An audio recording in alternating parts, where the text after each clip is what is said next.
Hello guys, welcome back to one more mini blog. నేనైతే ఈరోజు morning 5:30కే లేచాను. ఎందుకంటే హాస్పిటల్కి వెళ్ళాలన్నమాట, షుగర్ టెస్ట్ కోసము. ఇంకా లేచిన వెంటనే నేనైతే రైస్కి అయితే కడిగి పెడుతున్నాను బియ్యము. నెక్స్ట్ అయితే టమాటాలు కూడా కట్ చేసుకున్నాను, సన్నగా కట్ చేసుకున్నాను. ఎందుకంటే ఇవి పచ్చి టమాటాలు కాబట్టి మాగినట్టు అయితే మనం లావుగా కూడా కట్ చేసుకోవచ్చు.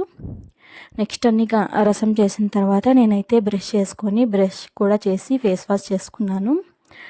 ఇంకా రెడీ అయిపోయి అయితే హాస్పిటల్కి అయితే వెళ్ళాలి. మళ్ళీ నేను 2 hours అయితే నిద్రపోయాను, ఇంకా టైం ఉందని చెప్పేసి మళ్ళీ లేచి హాస్పిటల్కి అయితే వెళ్ళాము. ఏంటంటే ఈరోజు షుగర్ టెస్ట్ కాబట్టి 3 times బ్లడ్ తీసుకుంటారంట. ఫస్ట్ తినకనే ఒకసారి, మళ్ళీ గ్లూకోజ్ పౌడర్ తాగినాక మళ్ళీ ఒకసారి, మళ్ళీ ఇంకా 1 hourకి ఇంకోసారి అనమాట. అట్లా 3 times అయితే బ్లడ్ తీసుకున్నారు. ఇంకా రిపోర్ట్స్ అయితే నార్మల్గానే వచ్చాయి. సబ్స్క్రైబ్ చేసుకోండి. మళ్ళీ ఇంకొక